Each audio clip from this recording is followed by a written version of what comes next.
बहुत ही पवित्रतम क्षेत्र है प्रवेश का, प्रभु के निकट जहां हम पहुंचना चाहते हैं। बहुत ही शांति से, बहुत सरलता से समझने का है। जैसा मैंने कल कहा, सजगता हो और विचार न हो, यही साधना है। या तो विचार होते हैं, सजगता नहीं होती, और या विचार नहीं होते हैं तो फिर मूर्छा हो जाती है। इन दोनों स्थितियों में चित्त बंधा है। इन दोनों के बाहर उठना जरूरी है, और जो बाहर उठ सकता है वही ध्यान को पाता है। कैसे हम बाहर उठेंगे? सामान्यतः जो भी उपक्रम किए जाते हैं वे बाहर नहीं ले जाते, बल्कि और बंद कर देते हैं, और जकड़ देते हैं, और बंधन से बांध देते हैं। सम्यक प्रयोग जीवन के भीतर जागरण लाने का क्या हो? क्या हम राम नाम का जप करें, मालाएं जपें, शास्त्रों को पढ़ें? मैंने पीछे चर्चाओं में कहा कि इनसे कुछ भी नहीं होगा। मैंने यह भी कहा कि बहुत से रास्ते हैं जिनसे हम अपने को मूर्छित कर लेते हैं, बेहोश कर लेते हैं, किसी भांति इंटॉक्सिकेट कर लेते हैं, और फिर उन्हीं में अपने जीवन को गंवा देते हैं। उनसे भी कुछ नहीं होगा जीवन की समस्त क्रियाओं के प्रति सतत जागरूकता लाने से। जैसा मैंने कहा कि जिस ओर हमारा ध्यान जाएगा उसी ओर हम जाग जाते हैं। अगर जीवन की समस्त क्रियाओं के प्रति हमारा ध्यान हो तो एक अद्भुत जागरण हमारे भीतर पैदा होना शुरू हो जाए। कल दोपहर 1 बजे मैं किसी की प्रतीक्षा कर रहा था, तो मैं पड़ा रहा। चूंकि प्रतीक्षा थी इसलिए द्वार पर छोटा सा भी खटका हुआ, किसी के पैर की आवाज आई तो मैं जागा हुआ था, उसका मुझे बोध था। वैसे मुझे कोई बोध नहीं होता है, लेकिन चूंकि प्रतीक्षा थी इसलिए छोटा सा भी खटका हुआ, दरवाजे पे कोई हिला, किसी ने कोई बात की, सीढ़ियों पे कोई चला, तो मुझे वो सब सुनाई पड़ रहा था। मेरे बोध में था। बोध में था तो मुझे ज्ञात हो रहा था। अगर मेरा बोध उस तरफ नहीं होता तो मुझे ज्ञात नहीं होता। इसलिए मैंने कहा कि ध्यान की धारा जिस ओर हो वहां हमारा बोध जग जाता है। अगर ध्यान की धारा जीवन के समस्त क्षणों में जाग जाए तो हमें आत्मबोध पैदा हो जाता है। अगर खंडित रूप से ध्यान की धारा किसी तरफ जगे तो हमें परबोध होता है। अगर अखंड रूप से ध्यान की धारा जग जाए तो हमें स्वयं बोध हो जाता है। एक छोटी सी कहानी से अपनी चर्चा को मैं पूरा शुरू करूं, उससे आपको समझ में आ सके कि मेरा बोध से, ध्यान से क्या अर्थ और क्या प्रयोजन है। वहां पूरब के मुल्कों में, विशेषकर जापान में,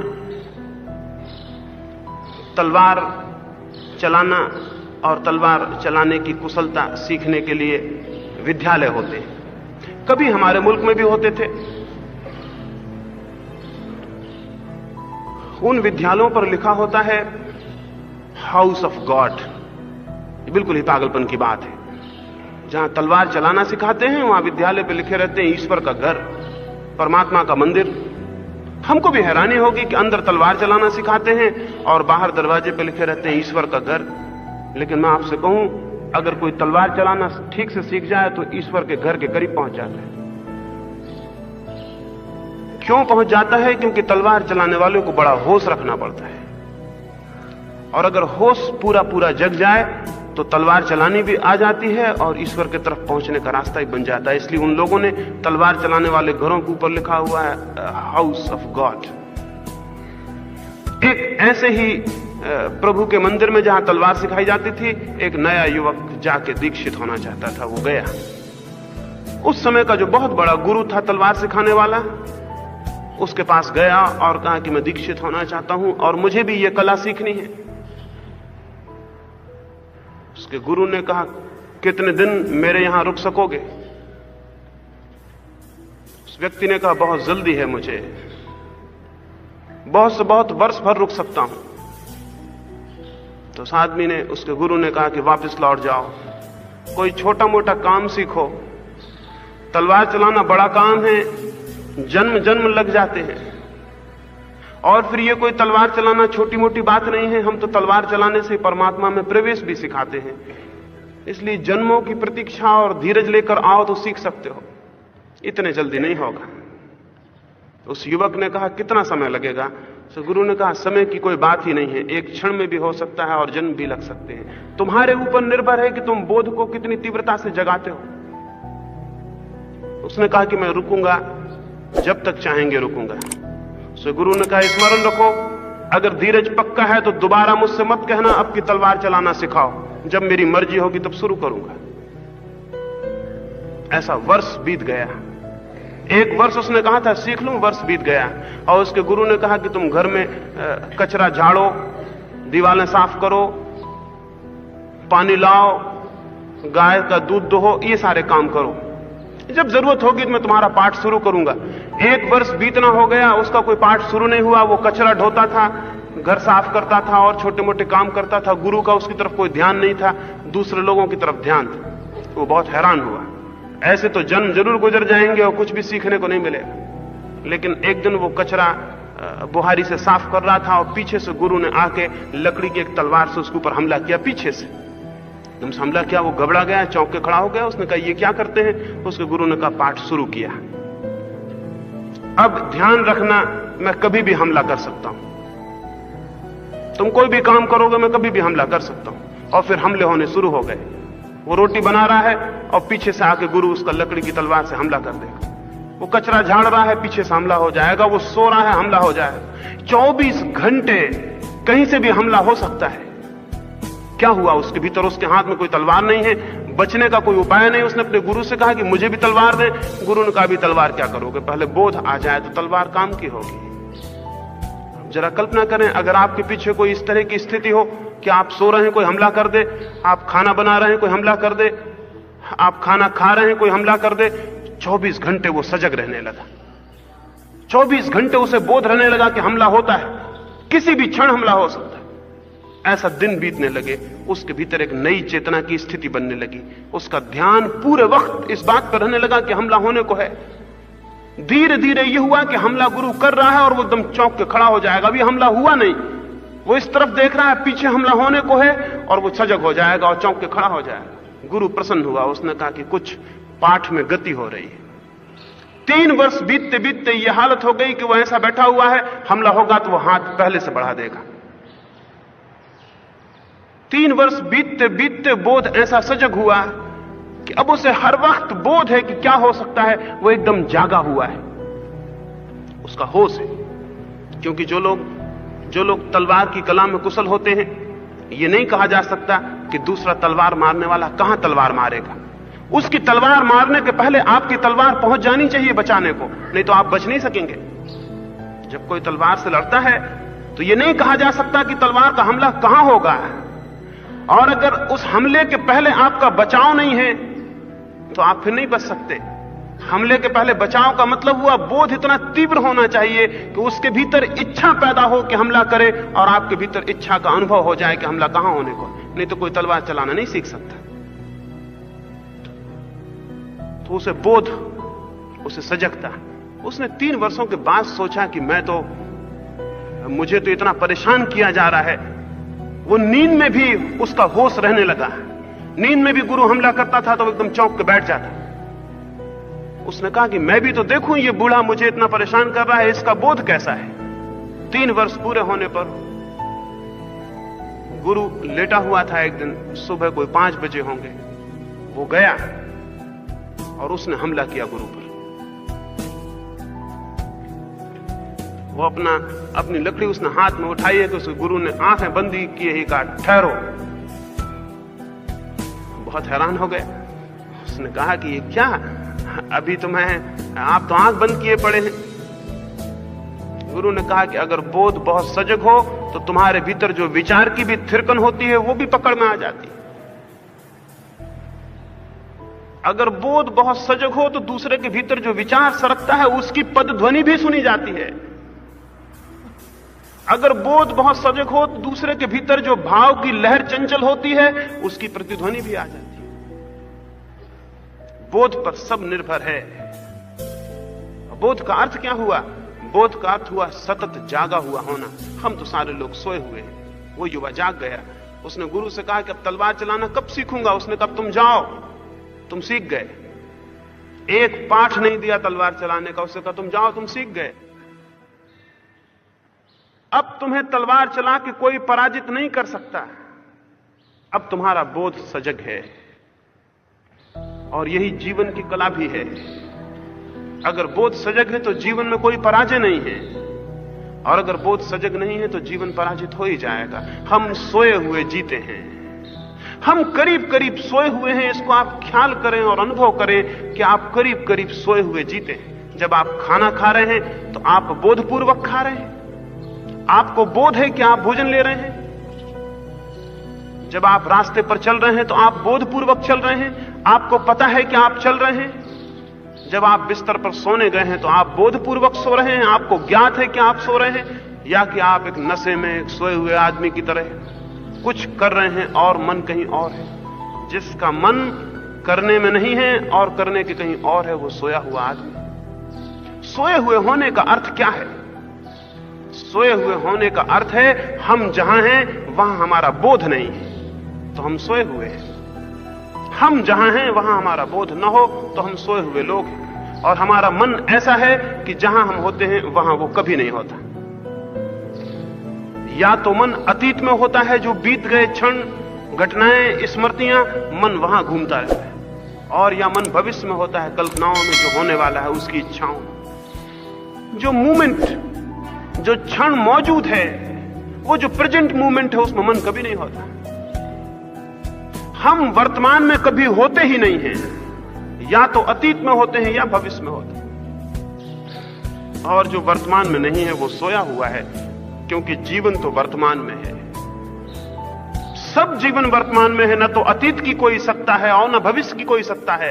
अतीत जा चुका, भविष्य अभी आया नहीं। जो मौजूद है, जो खड़ा है निकट, वो जो वर्तमान की पतली सी क्षण की लकीर खड़ी है, उसमें आप हैं। अगर उसमें आप नहीं हैं तो आप सोए हुए मनुष्य हैं।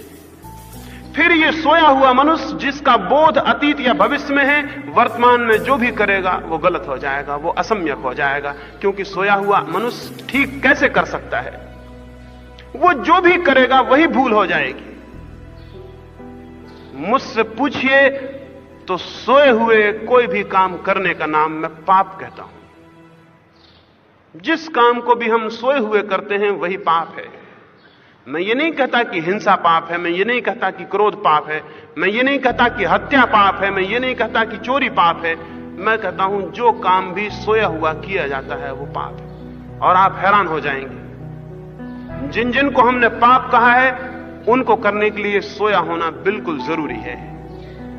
आप बिना सोए हुए किसी की हत्या नहीं कर सकते, और आप बिना सोए हुए चोरी भी नहीं कर सकते, और आप बिना सोए हुए झूठ भी नहीं बोल सकते, और बिना सोए हुए क्रोध भी नहीं कर सकते। सोया होना पाप का मूल और उसकी जड़ है। सारी भ्रांति वहीं से खड़ी होती। जब मुझसे कोई पूछता है पुण्य क्या है, तो मैं कहता हूं जागा हुआ कर्म। जो आप जाग के करते हैं, परिपूर्ण होश से करते हैं, वर्तमान में होके करते हैं, वही कर्म पुण्य हो जाता है। हमारे भीतर सतत निद्रा हमें घेरे हुए है। एक धुंधला सा मन है भीतर, जो मुश्किल से कभी क्षण दो क्षण को जागता है और फिर सो जाता है। हम जीवन भर सो के बिता देते हैं। इस सोए हुएपन को तोड़ देना होगा, ये मूर्छा को तोड़ देना होगा। ये मूर्छा कैसे टूटेगी? ये मूर्छा कोई प्रार्थना करेंगे तो और नींद गहरी हो जाएगी, कोई भजन कीर्तन करेंगे तो और नींद गहरी हो जाएगी, किसी मंदिर में चले जाएंगे तो और नींद गहरी हो जाएगी, किन्हीं शास्त्रों को याद कर लेंगे तो और नींद गहरी हो जाएगी। मूर्छा उनसे नहीं टूटेगी। ये मूर्छा तो टूटेगी 24 घंटे जो कर्म आप कर रहे हैं, उन कर्मों को बोधपूर्वक करने से। छोटे छोटे कर्म को यदि बोधपूर्वक किया जाए तो प्रत्येक कर्म के साथ आपके भीतर नए अवेयरनेस का, होश का, कॉन्शियसनेस का जन्म होना शुरू हो जाए। अभी आप यहां बैठे हैं, मैं आऊं और आपकी गर्दन पर जोर से एक तलवार रख दूं, तो उस वक्त आप विचार करिएगा, भविष्य में जाइएगा कि अतीत में जाइएगा। उस वक्त एक वर्तमान का क्षण भर रह जाएगा। एक सेकंड को आप जाग के वर्तमान में हो जाएंगे। मेरे गांव के पास एक छोटी सी पहाड़ी है और छोटी सी नदी है।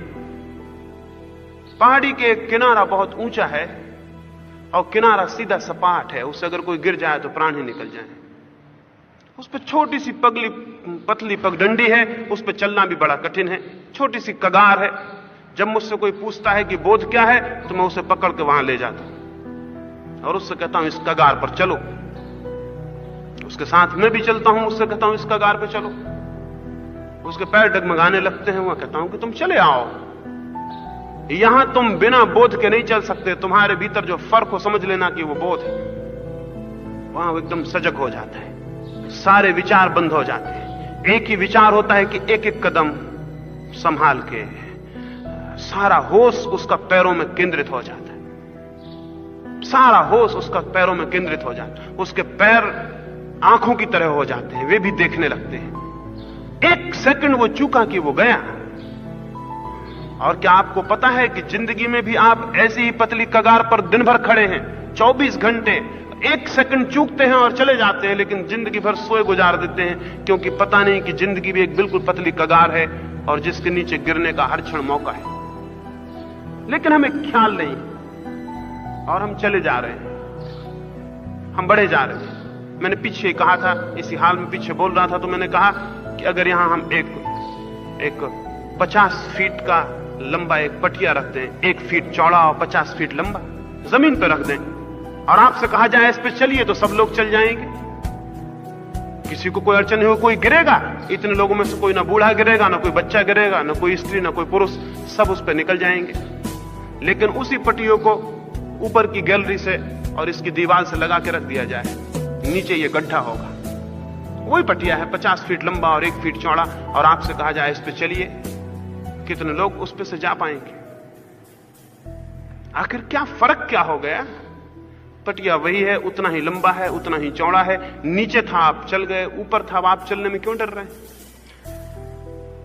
असल में नीचे सोए हुए चलने में कोई खतरा नहीं है, आप सोए हुए चल सकते हैं, ऊपर सोए हुए नहीं चल सकते हैं। और नींद की ऐसी आदत है कि उसके विपरीत कोई भी काम करने में बड़ी कठिनाई, बहुत आर्डुअस हो जाता है। तो अगर उस पे आप चलेंगे तो 1 ही 2 कदम चलेंगे और आपके प्राण थरथराएंगे कि आगे बढ़ूं नहीं, खतरा है। खतरा क्या है? पटिया उतना ही बड़ा है, कोई फर्क नहीं पड़ रहा, आप वही हैं, पटिया वही। खतरा क्या है?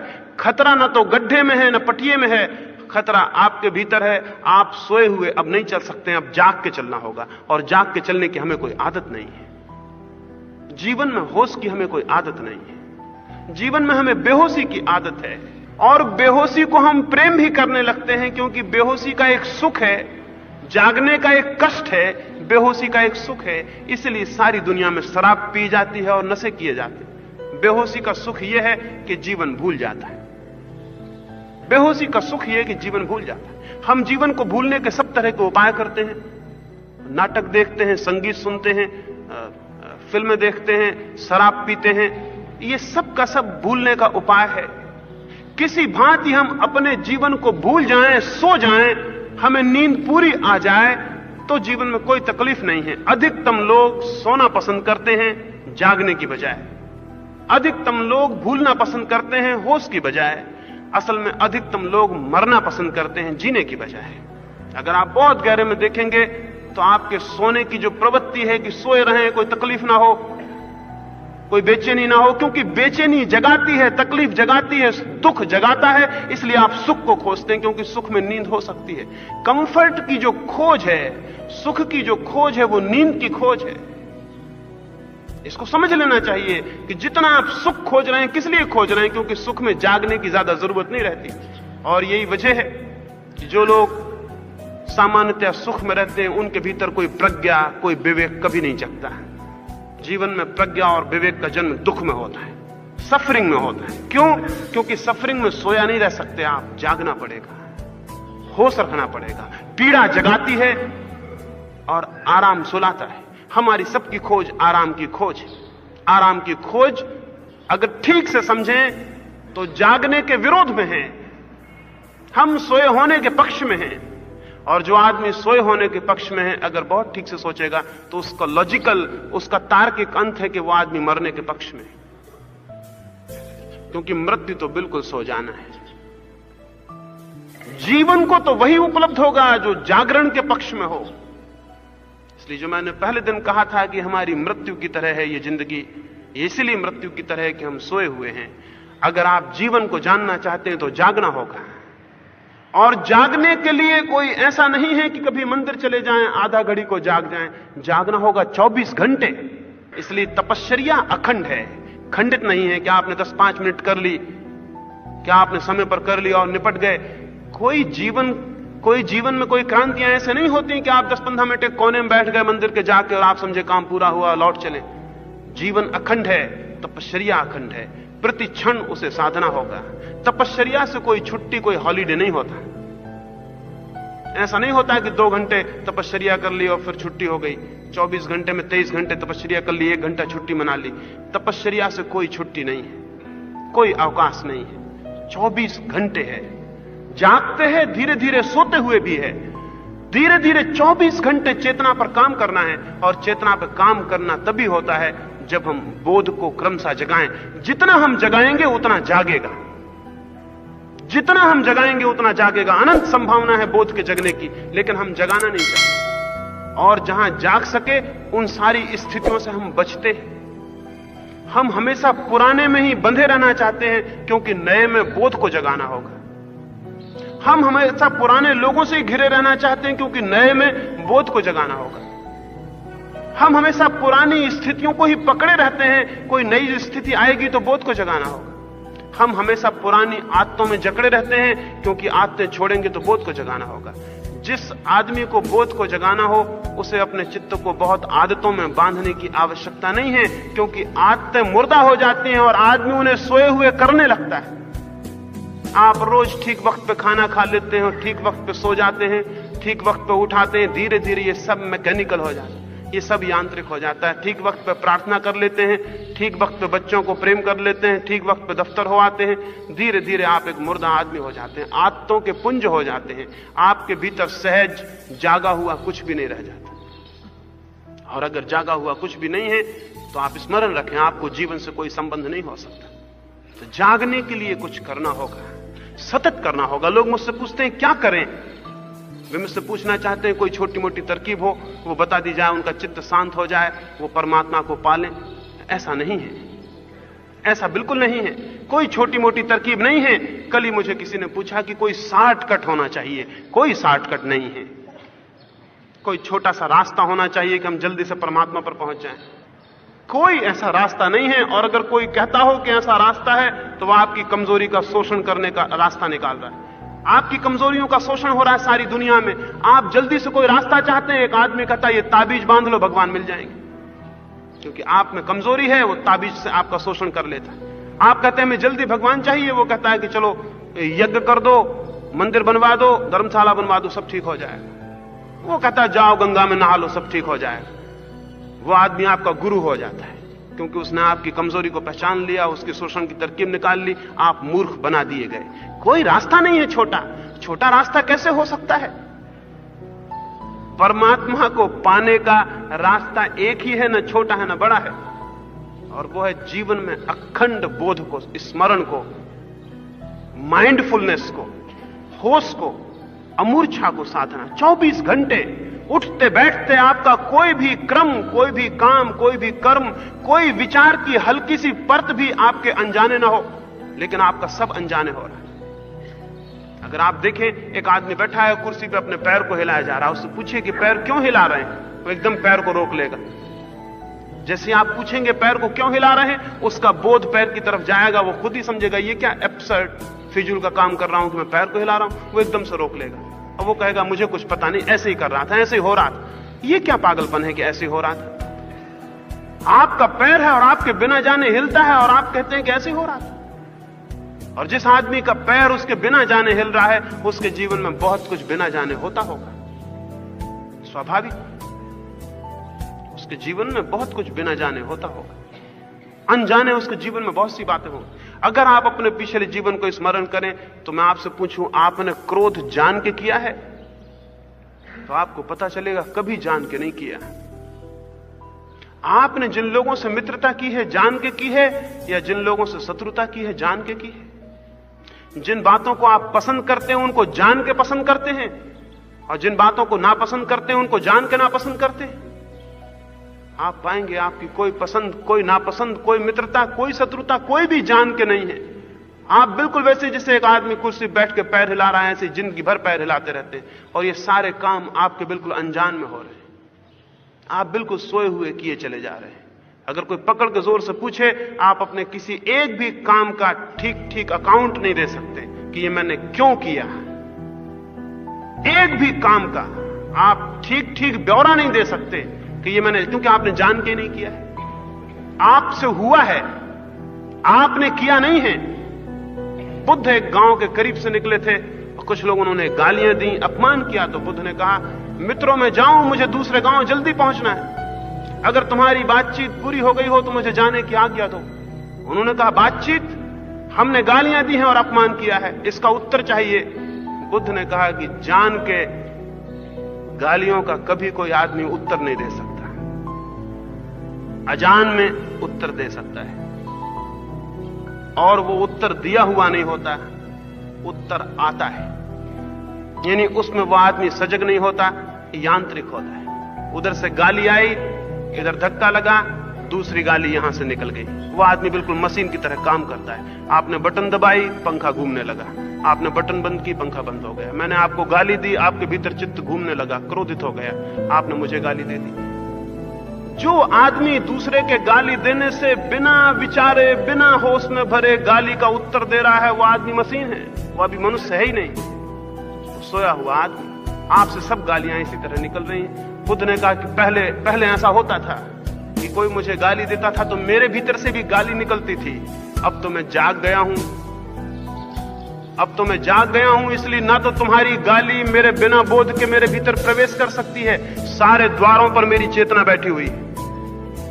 तुम्हारी गाली मेरे भीतर आती है तो मैं जानता हूं गाली भीतर आ रही, और जैसे मैं जानता हूं गाली भीतर आ रही, गाली एकदम समाप्त हो जाती, धुआं हो जाती। अनजाने गाली भीतर घुस जाए तो परेशान करती है, जान के घुसे तो परेशान कर ही नहीं सकती।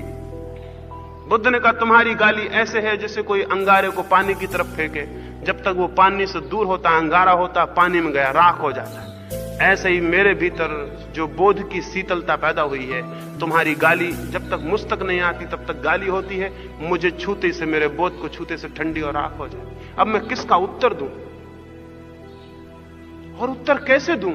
जब तुम गाली देते हो तो मुझे तुम पे दया आती है कि कैसे पागल हो, क्रोध आता ही नहीं, क्योंकि मैं होश से भरा हुआ। जब मैं बेहोश था तो मुझे क्रोध आता था, दया नहीं आती थी। एक आदमी मेरे पास आए, उसे बहुत सी बीमारियां हो तो मुझे क्रोध आएगा कि दया आएगी? एक आदमी मेरे पास आए, क्रोध में आए, वो भी मानसिक बीमारी है, तो मुझे क्रोध आना चाहिए कि दया आनी चाहिए? एक आदमी मुझे गाली दे तो मुझे दया आनी चाहिए कि क्रोध आना चाहिए? अगर मैं होश में हूं तो दया आएगी, और अगर मैं बेहोश हूं तो क्रोध आएगा। तो जीवन में सतत सारे क्रम जो हम कर रहे हैं, जो हमसे हो रहे हैं, कुछ भी हमसे ऐसा नहीं होना चाहिए। एक गुरजेफ हुआ, वो एक तिफलिस में, रूस के गांव में गया हुआ था। वहां कुछ उसके शत्रु थे, उन्होंने उसे बाजार में घेर लिया और उसका बहुत अपमान किया, बहुत अपमान किया। जैसा ये बुद्ध को गालियां दी, वैसी गालियां उसे दी। गुरजेफ ने कहा कि मैं कल आके इसका उत्तर दूंगा। उन लोगों ने कहा कि कल? कोई गालियों को उत्तर कल आके देता है? अगर हिम्मत है तो अभी दो। उसने कहा, हिम्मत तो बहुत है लेकिन बोध भी है। हिम्मत तो बहुत है लेकिन बोध भी है। हो सकता है तुमने जो गालियां दी वो ठीक ही हो, तो जरा सोच लूं, समझ लूं, विवेक को जगा लूं, अगर लगा तो उत्तर देने आऊंगा, अगर ना उत्तर देना समझना कि तुमने जो कहा था ठीक ही कहा था। गुरजेफ ने लिखा है कि जब मेरा पिता मरने लगा तो उसने मुझे अपने करीब बुलाया, तब मेरी उम्र कोई 11 वर्ष की थी और वो कोई 110 वर्ष का हो गया। उसने मेरे कान में मेरे पास बुलाया और मुझसे कहा कि एक ही वचन मैं चाहता हूं तुझसे, एक ही आश्वासन चाहता हूं, और वो आश्वासन ये कि तू कोई भी काम करे तो बिना बोध के मत करना। और गुरजेफ ने लिखा, उसने उस एक आश्वासन में मेरा सारा जीवन बदल दिया कि जो भी काम करना है बोध से करना है, होश से करना है, ध्यान पूरा वहां हो। ध्यान कहीं और हो और काम हुआ तो जीवन में भूल हो जाती है और आदमी गिरता है। ध्यान वहीं हो तो भूल असंभव है। विनोबा नए नए गांधी के पास पहुंचे थे। विनोबा सूत काटते हैं, वो शायद उनसे अच्छा सूत का और चरखे का जानकार कोई भी नहीं है, और गांधी तो कहते थे वो आचार्य हैं। लेकिन विनोबा का चरखा भी उन्होंने बहुत अच्छा बना लिया था, पौनी भी बहुत अच्छी बना ली थी, काटते भी बहुत होशियारी से थे, लेकिन फिर भी धागा टूट टूट जाता था। तो उन्होंने गांधी को पूछा कि मेरा चरखा आपसे बेहतर है, मेरी पौनी आपसे बेहतर है, काटने सूत को निकालने का जहां तक संबंध है मेरी जानकारी आपसे कम नहीं, सूत मेरा आपसे बारीक, ज्यादा सधा हुआ और एक सा और समान है, लेकिन आपका सूत टूटता नहीं, मेरा सूत टूट क्यों जाता है? गांधी ने कहा तुम्हारा ध्यान कहीं और चला जाता होगा। जब तुम सूत को काटते हो तो सूत तो बारीक, पतली और कच्ची चीज है, अगर ध्यान कहीं और चला गया तो हाथ धीमा सा झटका खा जाता है और सूत टूट जाता है। अगर ध्यान वहीं सूत पर ही रहे, सूत के साथ ही ऊपर आए और सूत के साथ ही नीचे जाए, और ध्यान की धारा सतत सूत के साथ ही ऊपर नीचे होती रहे, तो सूत कैसे टूटेगा? इसलिए गांधी कहने लगे कि चरखा काटना ही प्रार्थना है। प्रार्थना हो गई अगर ध्यान है तो। अगर बुहारी घर में लगाई और ध्यान पूर्वक लगाई कि बुहारी के साथ ही ध्यान आगे जाए, बुहारी के साथ ही ध्यान पीछे लौट आए, तो बुहारी लगाना ध्यान हो गया, प्रार्थना हो गई। जीवन का हर काम प्रार्थना और परमात्मा के पहुंचने का मार्ग हो सकता है अगर उसके साथ बोध संयुक्त हो, और जीवन का हर काम नरक जाने का मार्ग बन जाता है अगर उसके साथ बोध संयुक्त ना हो। एक साधु था तिब्बत में, एक आदमी उसके पास आया और उसने कहा, और वह आदमी जो था तिब्बत में बड़ा प्रसिद्ध आदमी था, बहुत बड़ा सेनापति था, उसके दोनों तरफ तलवारें लटकी हुई थी। वो एक साधु के पास आया और उसने साधु को कहा कि क्या आप मुझे बता सकते हैं कि स्वर्ग जाने का मार्ग क्या है? उस साधु ने कहा स्वर्ग? अपनी शक्ल तो देखो पहले, स्वर्ग जाने के लिए आ गए। वो था प्रसिद्ध सेनापति, सारे मुल्क में उसकी इज्जत और आदर थी, उसकी आवाज से लोग कब जाते थे। और वो जब बूढ़ा भी हो गया था, 90 वर्ष भी पार कर गया था, तब भी जब युद्ध का सवाल उठता था तो उसे बुलाया जाता था, इतना उसका आदर था। इतना बूढ़ा हो गया था कि घोड़े पर नहीं बैठ सकता था, 2 आदमी उसे उठा के घोड़े पर बिठालते थे। जब उसे घोड़े पे एक दफे बिठाला जा रहा था, 2 आदमी उसे उठा के बिठाल रहे थे, तो एक नया नया सैनिक आया था, वो हंसने लगा कि यह आदमी क्या सेनापति का काम करेगा जिसको बिठालने के लिए 2 आदमी घोड़े पर सहारा करते हैं। तो उस बूढ़े ने उसे बुलाया, इधर आओ। क्यों हंसे? उसने कहा मैं इसलिए हंसा कि ये बूढ़ा क्या सेनापति का काम करेगा जिससे 2 आदमी घोड़े पे बिठालते हैं। उसने कहा माना कि मुझे बिठालने के लिए 2 आदमियों की जरूरत है, लेकिन घोड़े से 2000 आदमी भी नीचे नहीं उतार सकते। उसने कहा कि माना कि मुझे बिठालने के लिए 2 आदमियों की जरूरत है, लेकिन घोड़े से नीचे उतारने के लिए 2000 आदमी भी काफी नहीं पड़ेंगे। ऐसा वो सेनापति था। तो वो उस फकीर के पास गया, उस फकीर ने कहा अपनी शक्ल देखो, स्वर्ग जाने की बातें करने आ गए। उसको गुस्सा आ गया, उसका हाथ मूठ पे चला गया और उसने कहा क्या खिलवाड़ कर रहा है कि मूठ तलवार, तलवार क्या बिगाड़ेगी मेरा? उसकी तलवार बाहर आ गई, तो गुस्से में आ गया। और साधु ने कहा क्या बचकानी बात कर रहा है, ये तलवार क्या करेगी, धार भी है। उसकी तलवार उसकी गर्दन पे चली गई। उस फकीर ने कहा देख नरक जाने का रास्ता आ गया। उस फकीर ने कहा कि देख नरक जाने का रास्ता आ गया। जो उसने ये कहा कि देख नरक जाने का रास्ता आ गया, उसे एकदम से होश आया, तलवार उसने वापस ली, म्यान में डाली। उसने कहा यही स्वर्ग जाने का रास्ता है। समझे ना आप? वो आदमी बोध खो दिया, क्रोध से उत्तप्त हो गया, मूर्छा पकड़ गई, तलवार बाहर निकल आई। ये बिल्कुल मैकेनिकल एक्ट था, वो तो रोज का धंधा था तलवार बाहर निकाल लेना। तलवार गर्दन पे चली गई। वो फकीर बोला देख नरक जाने का रास्ता आ गया, नरक का द्वार खोल लिया। जैसे उसने कहा कि नरक का द्वार खोल लिया, वो समझा कि अरे उत्तर दिया गया जो मैंने पूछा था। होश वापस लौट आया, तलवार वापस म्यान में चली गई। उस फकीर ने कहा यही स्वर्ग जाने का रास्ता है। होश जीवन में जो भी हो बोधपूर्वक हो, जीवन में कुछ भी अबोधपूर्वक और अज्ञानपूर्वक न हो तो क्या होगा? तो यह होगा कि आपको 24 घंटे अपने शरीर के भीतर एक ज्योति शिखा, एक विवेक की ज्योति अलग अनुभव होने लगेगी। क्रमशः आप अनुभव करेंगे मैं अलग हूं, शरीर आपको खोल की तरह मालूम होने लगे। जैसे हम इस भवन में बैठे हुए तो मुझे ऐसा तो नहीं मालूम पड़ता कि मैं भवन हूं, मुझे मालूम पड़ता है कि मैं भवन में हूं। अगर बोध आपके भीतर जगेगा तो आपको लगेगा मैं शरीर में हूं। ये बिल्कुल साफ दिखेगा, दीवारें शरीर की अलग और आप भीतर अलग मालूम होने लगेंगे। जैसे कच्चा नारियल होता है ना, तो उसकी अंदर की गिरी उसकी खोल से जुड़ी और चिपकी होती है, और फिर पक्का नारियल होता है, उसकी गिरी और खोल अलग हो जाती है। एक मुसलमान फकीर था फरीद, उसको लोग नारियल चढ़ा देते थे जाके, और किसी ने आके पूछा कि जब क्राइस्ट को सूली पर लटकाया होगा तो उनको तकलीफ नहीं हुई, और जब मंसूर को लोगों ने काटा था तो उसे पीड़ा नहीं हुई होगी।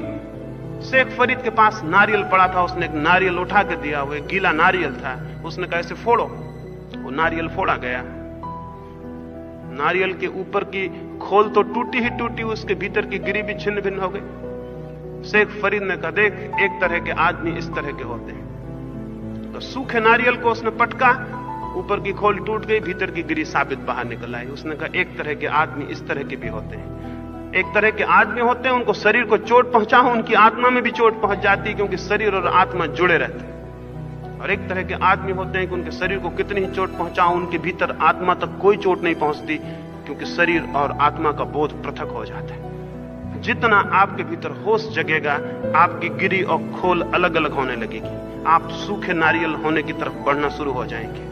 आपका शरीर अलग और आपकी चेतना आपको पृथक मालूम होने लगेगी। बोध में ही यह हो सकता है, अबोध में कैसे होगा? अबोध में तो कोई चीज पृथक नहीं मालूम हो सकती। जितना बोध गहरा होगा, आपकी आत्मा, आपकी चेतना शरीर से भिन्न, अलग खड़ी हुई मालूम होने लगेगी। और वो जो शरीर से अलग है, उसकी कोई मृत्यु नहीं है। उसे जानते ही अनंत जीवन के द्वार खुल जाते हैं। और वो जो शरीर से पृथक है, वो जो शरीर से भिन्न है, वो जो शरीर में है लेकिन शरीर ही नहीं है, वो जो शरीर के वस्त्रों को पहने हुए है लेकिन शरीर से अलग है, उसकी यात्रा बड़ी अलग है। शरीर का जन्म होता है, शरीर की मृत्यु होती है, उसका ना कोई जन्म है, उसकी ना कोई मृत्यु है। उस अनंत यात्री की तरफ जब आपका बोध धीरे धीरे विकसित होकर प्रवेश पाता है, तो आपको कुछ नई बातों का अनुभव होता है। आपको अनुभव होता है कि आप एक दुनिया से मर गए और एक नई दुनिया में आपका जन्म हो गया। बोध के परिवर्तन से एक दुनिया गई और एक नई दुनिया का प्रारंभ हो गया। जो दुनिया थी उसका नाम संसार था, अब जो दुनिया है उसका नाम परमात्मा है। यह संसार ही परमात्मा हो जाता है, यह चारों तरफ फैला हुआ विस्तार ही ब्रह्म हो जाता है। ब्रह्म और परमात्मा और संसार और जगत अलग अलग बातें नहीं हैं। इसी सत्य को देखने के दो ढंग हैं। अज्ञान में, अबोध में जो दिखाई पड़ता है वो संसार है, बोध में, संचेतन में जो दिखाई पड़ता है वही परमात्मा है। परमात्मा और संसार दो नहीं हैं। हमारे भीतर अबोध हो तो बाहर संसार है, हमारे भीतर बोध हो तो सब परमात्मा है। और उस क्षण, उस घड़ी में आपके भीतर जो क्रांति और नया जन्म होता है, वो आपको अपने मैं से मुक्त कर देता है। आपका मैं भाव चला जाता है और परमात्मा भाव प्रविष्ट हो जाता है। आपको तब ऐसा नहीं लगता कि मैं हूं, तब आपको लगता है हूं, और मैं शून्य हो जाता है, होना मात्र शेष रह जाता है। आपको लगता है कि है, सत्ता है, लेकिन वो मैं विलीन हो जाता है। वो मैं तो शरीर के साथ जुड़े होने की वजह से पैदा होता है। वो तो शरीर के साथ एक होने की भ्रांति थी कि लगता था कि मैं हूं। जैसे ही शरीर से अलग आपका संबंध हुआ, मैं गया। मैं की ही मृत्यु होती थी, अब मैं ही चला गया तो मृत्यु किसकी होगी? जो सत्य को जानता है वो मरने के पहले मर जाता है, और इसलिए उसका मरना मुश्किल हो जाता है। लाओ से हुआ है, उसने कहा है कि धन्य है वे लोग जो मरने के पहले मर जाते हैं, क्योंकि उनकी कोई मृत्यु नहीं होगी। बहुत अद्भुत बात कही, धन्य है वे लोग जो मरने के पहले मर जाते हैं, क्योंकि उनकी कोई मृत्यु नहीं होगी। वे ही जीवन को उपलब्ध होते हैं। मैंने ये जो सारी बातें कही हैं, ये मरने के पहले मर जाने के लिए हैं। स्पष्ट आपके जीवन में एक मृत्यु हो जाए। मृत्यु उस तरफ से जिसको आप जीवन समझते थे, तो उस तरफ आपका जीवन खुल जाएगा जिसे आप नहीं जानते थे, जो अभी अंधकारपूर्ण था। ये बोध के माध्यम से होता है, अखंड बोध के माध्यम से होता है। जरूर लगेगा कि मेरी बात कठिन है, असल में जीवन में कुछ भी नहीं हो सकता जो कि मूल्यवान हो और कठिन ना हो।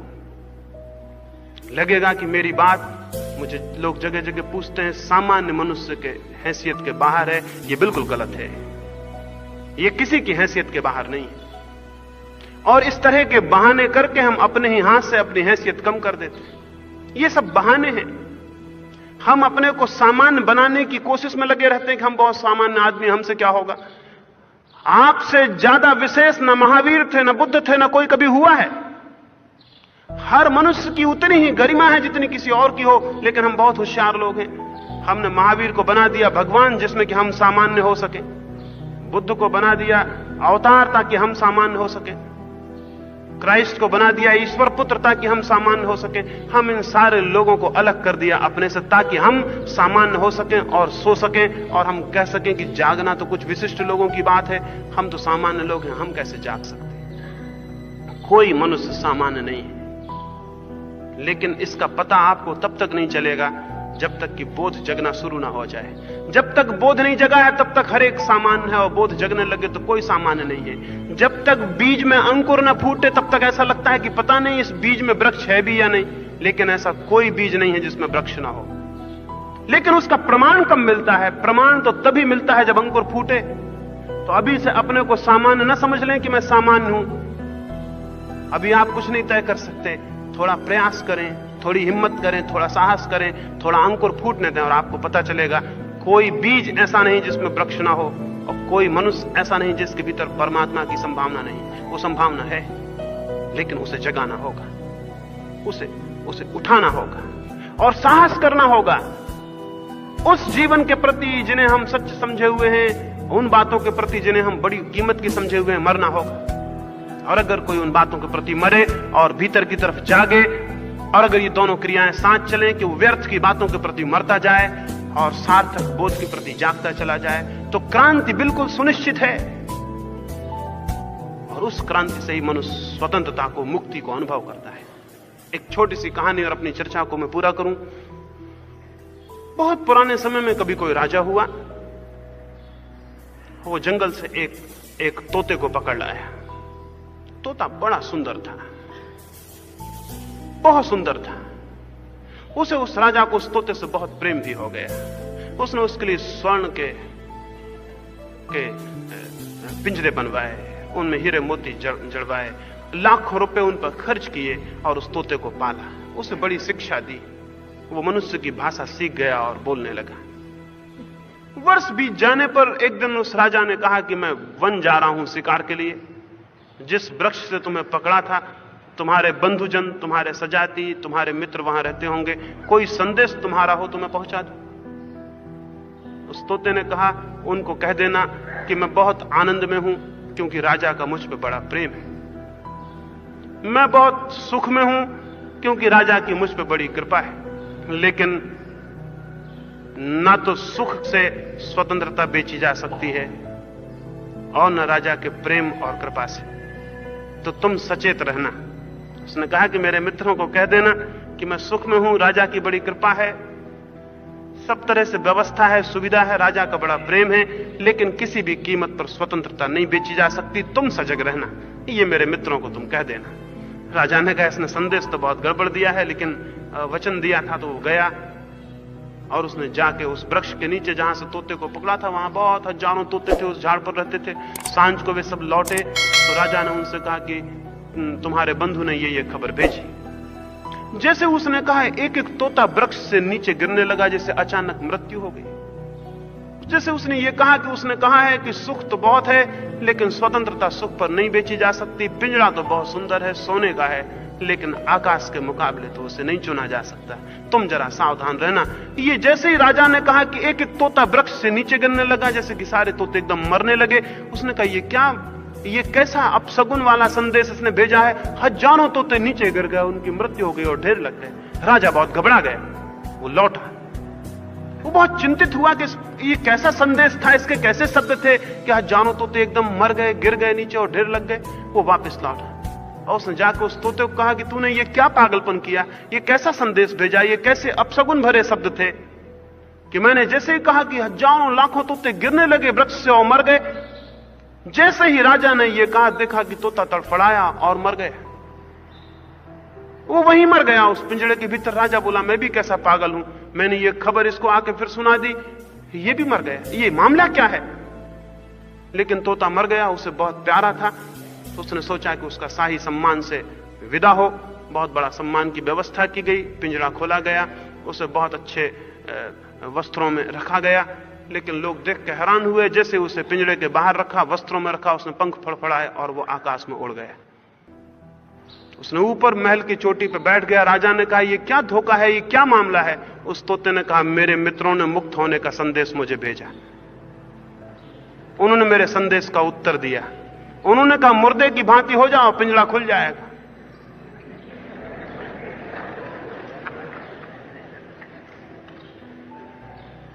और यही संदेश है। और आज अंतिम विदा में यही आपको कहना चाहता हूं, मुर्दे की भांति हो जाएं तो जीवन मिल जाएगा।